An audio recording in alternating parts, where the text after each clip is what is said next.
Hi! Hello! Welcome back to ఈ తరం కథలు. ప్లీజ్ ముందుగా వీడియోకి ఒక చిన్న లైక్ చేయండి. లైక్‌తో పాటు హైప్ ఇవ్వండి. ఈరోజు కథ 'సంధ్య వెడ్స్ సూర్య' పార్ట్ 6. కథను రచించిన వారు అనురాధ గారు, వాయిస్ ఓవర్ శ్వేత. ఇక లేట్ చేయకుండా స్టోరీలోకి వెళ్ళిపోదాం. సంధ్య అలా ఎంతసేపు నిలబడి ఉండిపోయిందో తెలీదు. ఆమెకు ఇంకా ఇది కలనో, నిజమో అర్థం కాలేదు. అతని మనసులో వేరొకరు ఉండి కూడా నాతో అలా ఎలా ప్రవర్తిస్తాడు? అసలు అతనేమనుకుంటున్నాడు? అయినా నేనెందుకు తనని నెట్టేయలేదు? నాకేమైంది? నేను కూడా అతని సాన్నిహిత్యాన్ని పొందాలి అనుకున్నానా? అసలు ఏమీ తేల్చుకోలేక అయోమయంగా బిగుసుకుపోయింది. అంతలో శశికళ అక్కడికి వచ్చింది. సంధ్య అని పిలిచింది. ఆమె పిలుపుకి ఉలిక్కిపడి ఈ లోకంలోకొచ్చింది. చెప్పండి పిన్ని అంటూ కంగారుగా సమాధానం వచ్చింది. ఏంటి సంధ్య? ఏమైంది? ఎందుకలా ఉన్నావ్? అవును సూర్య ఎక్కడికి వెళ్ళాడు? ఇక్కడ లేడా? లేరు పిన్ని. బయట ఏదో పనుందని అర్జెంటుగా వెళ్ళిపోయారు అంటూ తడబడుతూ సమాధానమిచ్చింది. సరేలే, నిన్ను అమ్మ పిలుస్తుంది. వెళ్ళి కలువు. నాకు కిచెన్‌లో పనుంది అని ఆమె వైపు అనుమానంగా చూస్తూ వెళ్ళిపోయింది. సంధ్యకు చెమటలు పట్టేశాయి. అమ్మో! ఇప్పుడు ఇలానే వెళ్తే అత్తయ్యగారు కూడా నన్ను అనుమానిస్తారు. ముందు స్నానం చేసి అప్పుడు వెళ్తాను అని చల్లటి నీళ్లతో స్నానం చేసి అత్తగారి దగ్గరికి వెళ్ళింది. అంతకు కాసేపటికి ముందు మీనాక్షమ్మ గారిని సోంబాబు కలిశాడు. అతని కంగారుగా ఉండడం మీనాక్షమ్మ చూశారు. ఏమైంది సోము? ఎందుకలా ఉన్నావ్? ఏమీ లేదమ్మా. సంధ్యమ్మని పిలుద్దామని ఆమె గదికి వెళ్ళాను. అక్కడ సూర్యబాబు, సంధ్య అమ్మ ఒకరినొకరు కౌగిలించుకొనున్నారు. నాకు సూర్యబాబు వ వచ్చినట్టే తెలీదమ్మా. లేదంటే నేను వెళ్ళేవాణ్ణి కాదు. ఆ పిల్లలు ఏమనుకున్నారో ఏమో! నాకు చాలా బాధగా ఉందమ్మా. తప్పైంది క్షమించండమ్మా అని చెప్పి వెళ్ళిపోయాడు సోంబాబు. సోంబాబు మాటలకి మీనాక్షమ్మకి మతిపోయింది. సూర్య సంధ్యకి దగ్గరవుతున్నాడా? అలా జరగకూడదు. సంధ్య ఎన్నాళ్ళో మా మధ్య ఉండదు. వాడు ఆమెపై ఆశ పెట్టుకోకూడదు. అలా జరిగితే వాడికి కన్నీళ్లే మిగులుతాయి. ఆమెను వాడికి దగ్గర కానివ్వకూడదు. వీలైనంత దూరంగా ఉంచాలి. లేదంటే ఎవరికీ సంతోషం ఉండదు. ఉదయాన్నే స్వామీజీ దగ్గర్నుంచి కబురొచ్చింది. సంధ్య చేత వ్రతం చేయించమని. ఆ విషయం చెప్దామని సోంబాబుని సంధ్య గదికి పంపించింది. అతను పిడుగులాంటి వార్తతో వచ్చాడు. ఇప్పుడు మీనాక్షికి భయం పట్టుకుంది. ఏం చెయ్యాలి? అస్సలు అర్థం కాలేదు. సూర్య సంతోషమే ఆవిడికి ముఖ్యం. కానీ వాడి జాతకం వాడికి దుఃఖాన్ని మిగిల్చకూడదు. ఇప్పుడు వాడు ఆమెను కోరుకుంటే, ఆమె దూరమైతే వాడు తట్టుకోలేడు. సూర్య మనస్తత్వం ఆమెకు బాగా తెలుసు. ఒక్కసారి కొడుకు మనసులో స్థానం పొందితే ఇంక వాళ్ళని మర్చిపోడు. ఆమె ఆలోచనలో ఉండగా సంధ్య అక్కడికి వచ్చింది. అత్తయ్య పిలిచారట. మీనాక్షి అమ్మ స్పృహలోకొచ్చింది. హా సంధ్య పిలిచాను. ఒక ముఖ్యమైన విషయం చెప్పాలని. చెప్పండత్తయ్య. ఇవాళ స్వామీజీ కబురు పంపించారు. నిన్ను గార్డెన్‌కి వెళ్ళొద్దు అనడానికి కారణం బయట చలి ఎక్కువ ఉందని కాదు. రేపటి నుండి 5 రోజుల పాటు నువ్వు ఉపవాసం చేయాలి. ఉదయం తెల్లవారుజామునే లెగిచి చన్నీళ్లతోనే స్నానం చేయాలి. మడి స్నానం ముగించుకొని పూజ గదికి చేరుకోవాలి. ఇక్కడ కొలువై ఉన్న మా కులదైవం చౌడేశ్వరికి కుంకుమార్చన చేసి పూలు పళ్లతో నిష్టగా మంత్రోచ్చారణ చెయ్యాలి. అది మొదలు రాత్రి చుక్కలు వచ్చే వరకు మంచినీళ్లు కూడా ముట్టుకోకూడదు. సాయంత్రం బయట ఉన్న తులసి కోటకి హారతిస్తే ఒకరోజు వ్రతం పూర్తవుతుంది. ఇలా 5 రోజులు చెయ్యాలి. మధ్యలో ఎటువంటి కారణం చేతైనా వ్రతాన్ని ఆపకూడదు. ఎంతో పవిత్రంగా ఉండాలి. కామం మనసులోకి కూడా రాకూడదు. నువ్వు ఈ 5 రోజులు కటిక నేలపై పడుకోవాలి.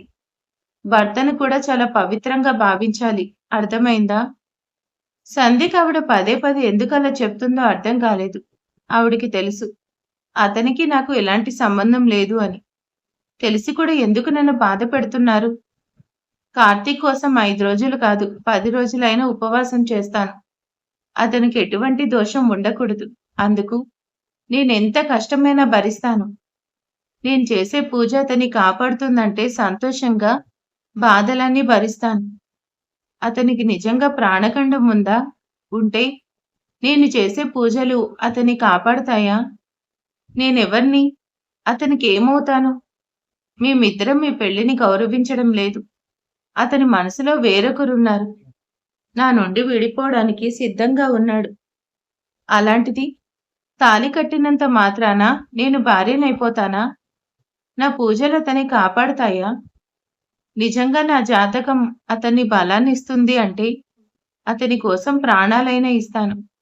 ఎన్ని పూజలైనా చేస్తాను.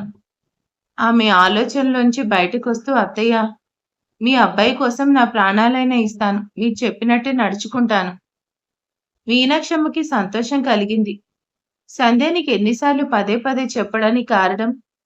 సూర్య జాతకం బలహీనంగా ఉండి వాణ్ణి కాపాడ్డం. నీ ఒక్కదాని వల్లే అవుతుంది. అందుకే ఇన్నిసార్లు జాగ్రత్తలు చెప్తున్నాను. నువ్వు తప్పుగా అనుకోకు.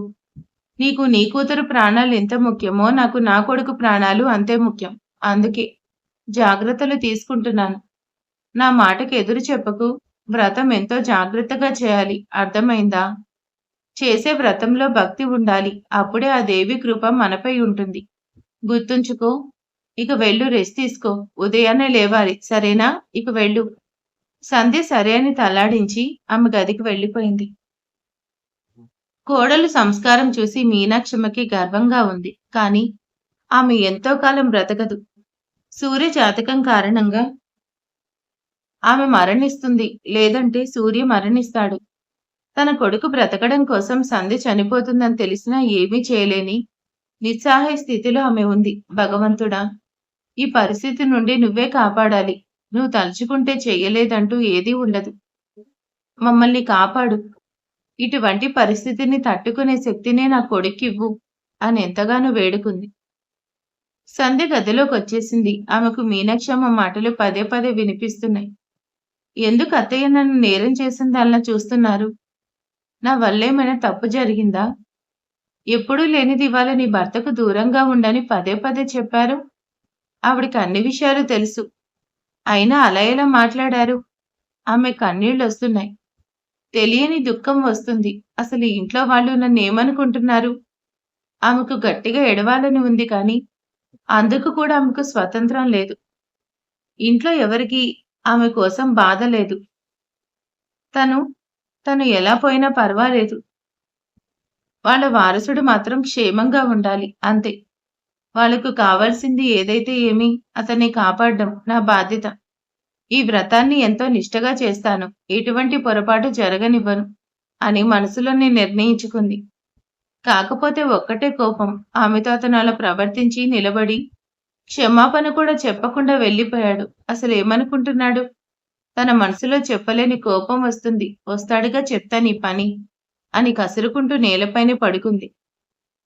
సూర్య సరాసరి రవి ఇంటికి వెళ్ళిపోయాడు. అతనిలో ఇంకా కంగారు తగ్గలేదు. తను చాలా పెద్ద పొరపాటు చేయబోయాడని అర్థం చేసుకున్నాడు. అసలెందుకలా ప్రవర్తించాను? నాకేమైంది? సంధ్యని అలా ఎలా ముద్దు పెట్టుకోవాలనుకున్నాను. ఆమె ఏమనుకుందో? ఇక మీదట ఆమెను ఎలా ఫేస్ చేయాలి? రవి అని కంగారుగా పిలిచాడు. సూర్య పిలుపు విని రవి ఏమైందని అడిగాడు. రే రవి, ఇవాళ నేను చాలా పెద్ద పొరపాటు చేశాను. అవునా? ఏంటా పొరపాటు? నేను నువ్వు? నేను సంధ్యని ముద్దు పెట్టుకోవాలనుకున్నాను. ఏంటి? నువ్వు సంధ్యని ముద్దు? అయితే తప్పేంటట? నీ పెళ్ళాన్ని నువ్వు ముద్దు పెట్టుకోవాలి అనుకున్నావు. అయినా ఇలాంటి విషయాలన్నీ ఫ్రెండ్స్‌కి చెప్పడం ఏంట్రా? రేయ్ నాకసలే మంటెక్కిపోతుంది. నువ్వు కుళ్ళు జోకులు వేయకు. మేమిద్దరం ఎప్పుడైనా భార్యాభర్తల్లా ఉన్నామా? సరే సరే నాకు తెలుసు అర్థమైంది. నువ్వు టెన్షన్ పడకు. ముందు ఇలా రా కూర్చో. 2 పెగ్గులు విస్కీ వెయ్. అంతా సెట్ అయిపోతుంది. ఛీ! మందా? నేనా? నాకలవాట్లేదు. నాకు తెలుసులే అయ్యగారు బుద్ధిమంతులని. ఈరోజు ఒక్కరోజు తాగు పరవాలేదు.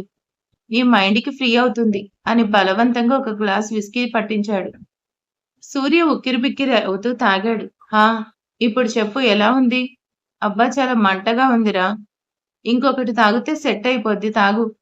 అలాగే అని ఒక గ్లాస్ తీసుకొని గబగబా తాగేశాడు. డేయ్! అలా గబగబా తాగకూడదురా. సరే, ఈసారి నెమ్మదిగా తాగుతాను. తాగుతావా? సార్ దారిలోకొచ్చారు అంటూ ఇంకో 3 పెగ్గులు పట్టించి వేశాడు. సూర్య మత్తుగా తూలుతూ అక్కడే బెడ్‌పై వాలిపోయాడు. రవి అంటున్నాడు. సారీరా! నువ్వు బాధపడుతుంటే చూడలేక మందు పట్టించాను. రేపటికంతా సెట్ అయిపోతుంది. రాత్రి 11 అవుతుంది. సంధ్య రూమ్‌లో అలా చూస్తూనే ఉంది కానీ అతను రాలేదు. ఏంటి మనిషి? ఇంటికొచ్చే ఉద్దేశం ఉందా లేదా? ఏదో పొరపాటు జరిగింది. సారీ చెప్తే సరిపోతుందిగా. ఇంటికి రాకుండా ఎక్కడ కూర్చున్నాడు? ఇవాళ కాకపోతే రేపు రావాల్సిందేగా. మరెందుకు మొండితనం?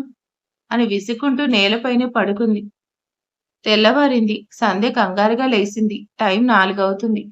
ఆలస్యమైందనుకుని స్నానం చేసి పూజ గదికి వెళ్ళింది. అప్పటికే పూజ గది దగ్గర మీనాక్షమ్మ సంధ్య కోసం ఎదురు చూస్తుంది. ఆమె రాగానే సంధ్య నీకోసం ప్రత్యేకంగా చేయించిన చీర వెళ్ళి కట్టుకొనిరా అని ఒక బరువైన పట్టు చీరిచ్చింది. సంధ్యకు సున్నితమైన వస్త్రాలంటేనే ఇష్టం. కానీ ఆవిడికి ఎదురు చెప్పలేదు. అలాగే అని తల్లాడించి వెళ్ళింది. అంతలో శశికళని పిలిచి సంధ్య కోసం ఆమె గదిలో ఉంచిన నగల బాక్స్‌ని తీసుకొని రమ్మని శశికళ చెప్పింది. శశికళ ఏంటమ్మా ఇంత పొద్దున్నే అని విసుక్కుంటూ ఆవిడ గదికి వెళ్ళింది. సంధ్య చీర కట్టుకొనొచ్చింది. శశికళ నగల బాక్స్ తీసుకొని వచ్చింది.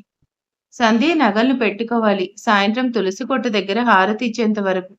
వీటిని తీయకూడదు. సరేనా? సరే అని తలాడించింది. శశికళ ఆమెకు నగలను అలంకరిస్తుంది. సంధ్యకు చాలా ఇబ్బందిగా ఉన్నాయి.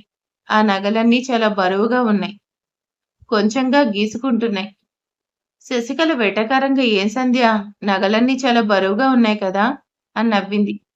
సంధ్యకు మనసంతా భారంగా మారింది. చేసేదేమీ లేక చిన్నగా నవ్వేసింది. ఇంకామెను పూజలో కూర్చొని పూజ మొదలు పెట్టింది. 2 గంటలకు పైగా సమయం పట్టింది. పూజ ముగించాక బయట తులసి కోట దగ్గర హారతి ఇప్పించింది. చూడమ్మా సంధ్య, ఇలాగే సాయంత్రం చుక్కలొచ్చాక తులసి కోటకు హారతి ఇచ్చి పూజ ముగించాలి. ఆ తర్వాత నువ్వేమైనా తినాలి. అర్థమైందా? ఇలా ఇంకా 4 రోజులు చేయాలి. అలాగే అత్తయ్య. సరే వెళ్ళి రెస్ట్ తీసుకో. కాకపోతే నేలపైనే ఉండాలి. మనసంతా దైవారాధనలోనే ఉండాలి. సరేనా? వెళ్ళు. సంధ్య మౌనంగా గదిలోకొచ్చేసింది. ఆమెకు చెప్పలేని బాధగా ఉంది. ఒళ్లంతా నగలతో అలంకరించారు. వాటి బరువు ఆమెకు ఎంతో ఇబ్బందిగా ఉంది కానీ వాటిని తీసేయలేదు. కారణం ఆమె చేతుల్లో ఏమీ లేదు. వాళ్ళెలా ఉండమంటే అలా ఉండాలి. అంతకు మించి తనకు అధికారం లేదు. ఏదైతే ఏమి? ఆ చౌడేశ్వరీదేవి అంతా చల్లగా చూడాలి. అతనికి ఉన్న గండం తొలగిపోవాలి అని వేడుకుంటూ నేలపై చారబడింది. సూర్య రాత్రంతా ఇంటికి రాలేదు. ఖచ్చితంగా రవి అన్న ఇంట్లోనే ఉండుంటారు. ఏంటి మనిషి? పంతం నేను ఫోన్ చేసి పిలవాలి అనా? తను తప్పు చేసి రాకుంటే నేను బ్రతిమాలాలా? ఇదెక్కడి న్యాయం? ఇవాళైతే వస్తాడుగా. అప్పుడు కాస్త కోపం తగ్గించుకొని మాట్లాడతాను. లేదంటే ఈ అల్లరి పిల్లాడు మళ్ళీ ఎక్కడికో వెళ్ళి అలి కూర్చుంటాడు అని నవ్వుకుంటూ కళ్ళు మూసుకుంది. సూర్య కంగారుగా నిద్ర లేచాడు. ఓ గాడ్! నేనిక్కడే ఉండిపోయానా? రాత్రంతా సంధ్య నా కోసం చూసి ఉంటుంది. ఈయనేమో ఈడియట్ లాగా ఇక్కడ ఉండిపోయాను. అంతా నీ వల్లే అని రవి మీద అరిచాడు. చాలా బావుందిరా! నువ్వు తాగి మత్తుగా ఇక్కడే పడుకుంటా నాదా తప్పు? నువ్వే తాగు అన్నావుగా. అంటే నిన్నెవడు తాగమన్నాడు? పోనీ తాగావు. 1, 2 కాదు 5 పెగ్గులు తాగి ఇక్కడే పడుకోవాలా? అంతా నువ్వు చేసే నన్నంటావా? అని ప్లేట్ మార్చాడు. రేయ్ నాకర్థమైందిరా. నేను తిడతారని ప్లేట్ మారుస్తున్నావు కదా! ఇప్పుడే వెళ్ళి సంధ్యకి సారీ చెప్పాలి. ఏంటి బాబు ఇప్పుడా? టైం ఎంతయిందో చూసావా? 10:30. ఇవాళ ఆఫీస్‌లో ఎంతో ఇంపార్టెంట్ మీటింగ్ ఉంది. మర్చిపోయావా? ఓహ్ నో! ఇదంతా నీ వల్లే. ఇంక చేసేది లేదు. ఆఫీస్‌కి వెళ్దాం. వర్క్ పూర్తయిన వెంటనే ఇంటికి వెళ్లి సంధ్యకి సారీ చెప్పాలి. తను నన్ను ఏమైనా మిస్‌అండర్‌స్టాండ్ చేసుకుంటే చావడమే. ఛ! అవేం మాటలురా. Hello sir. చచ్చేది నేను కాదు. నువ్వు. అనవసరంగా ఇక్కడికొచ్చి ఇరుక్కుపోయాను అని విసుక్కుంటూ ఫ్రెష్ అవ్వడానికి వెళ్ళాడు. రవి నవ్వుకున్నాడు. వీడి అల్లరి రోజు రోజుకి ఎక్కువైపోతుంది. పాపం ఆ సంధ్య వీడిని ఎలా భరిస్తుందో ఏంటో. కొంతసేపటికి ఇద్దరూ ఆఫీస్‌కి చేరుకున్నారు. అక్కడ చాలా ఇంపార్టెంట్ వర్క్ ఉండిపోయింది. కొన్ని కోట్ల ప్రాజెక్ట్‌కి సంబంధించిన విషయం అందుకే చాలా టెన్షన్ పడుతున్నారు. ఫారెన్ నుంచి చాలా మంది డెలిగేట్స్ వచ్చారు. వాళ్ళతో చాలా సేపు చర్చలు జరిగాయి. లంచ్ టైంకి అయిపోయింది అనుకున్న పని సాయంత్రం వరకు పూర్తి కాలేదు. సూర్య మొహంలో టెన్షన్ ఇంకా కోపం రవికి క్లియర్‌గా తెలుస్తుంది.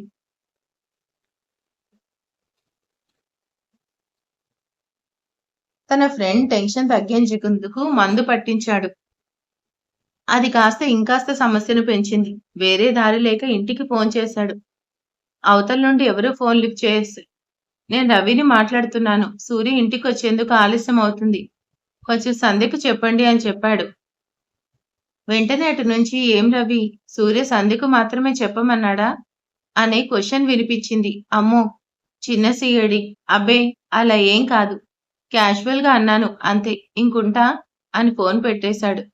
శశికళ ఆ విషయం అమ్మకు చెప్పింది. ఆవిడ కూడా మంచిదే అనుకుంది. ఎందుకంటే కొడుక్కి సంధ్య 5 రోజులు ఉపవాసం చేస్తుందంటే అస్సలు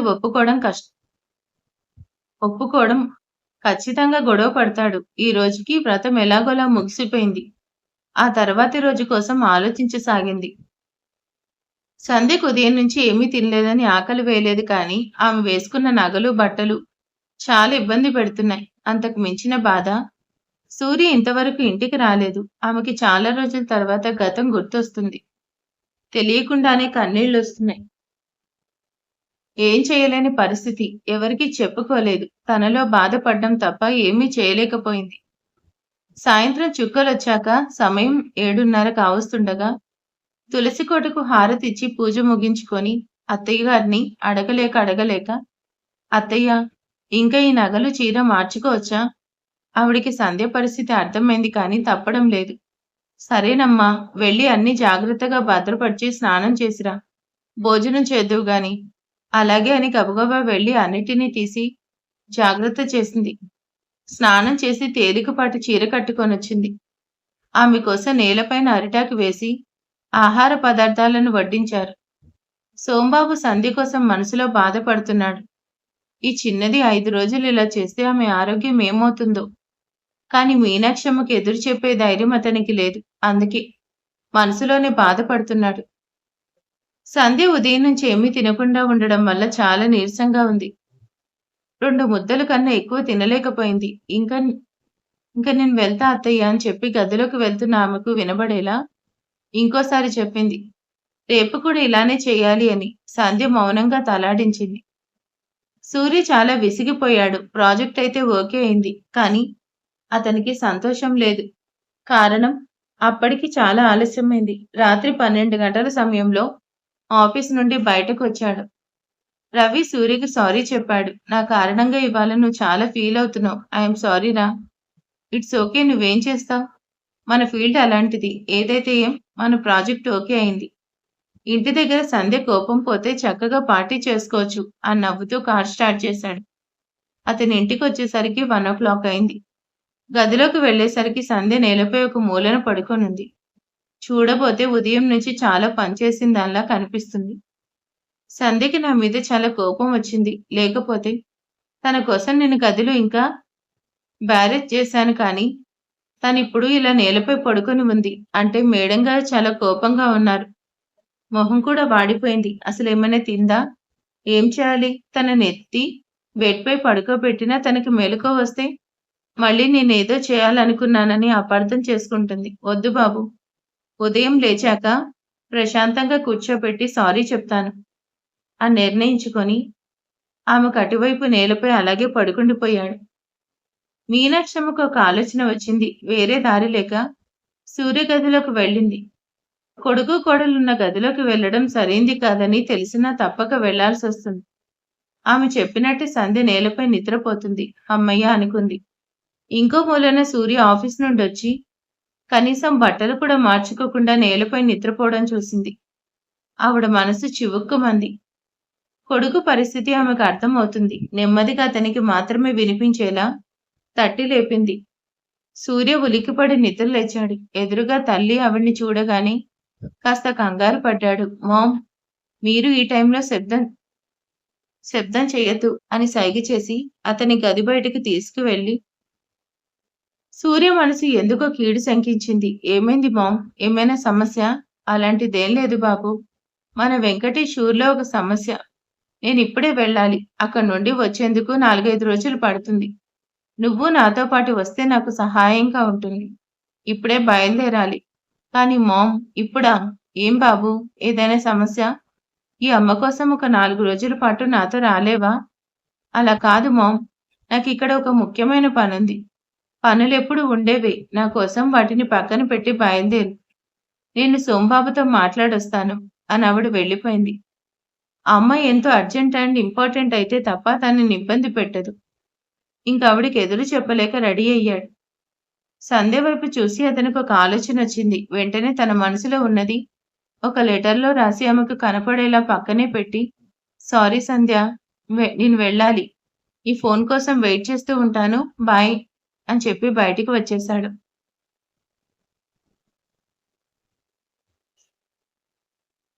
మీనాక్షమ్మ సోంబాబుకి వ్రతం వివరాలన్నీ చెప్పి, ఈ 4 రోజులు సంధ్య చేత జాగ్రత్తగా చేయించమని చెప్పి, కొన్ని జాగ్రత్తలు చెప్పి కారులో కూర్చుంది. సోంబాబు ఆవిడ లగేజ్ ఇంకా సూర్యబాబు లగేజ్ కారులో పెట్టాడు. సూర్య, మావయ్య ఇంట్లో అందరినీ జాగ్రత్తగా చూసుకో. నేను 4 రోజుల్లో వచ్చేస్తానని చెప్పి కార్‌ని రోడ్డు వైపుకు వేగంగా పోనిచ్చాడు. కానీ అతని మనసు మాత్రం సంధ్య దగ్గరే ఉండిపోయింది. ఆ చీకటిలో సోంబాబు మౌనంగా నిలబడి చూస్తూ ఉండిపోయాడు. మరిక తర్వాత ఏం జరగబోతుంది? సంధ్య వ్రతం కంప్లీట్ చేస్తుందా? సూరికి సంధ్య ఫోన్ చేస్తుందా? చూద్దాం నెక్స్ట్ ఏం జరగబోతుందో. మరి ఈరోజు వీడియో ఎలా ఉందో ప్లీజ్ కామెంట్ చేసేయండి. లైక్ చేయండి. Thank you.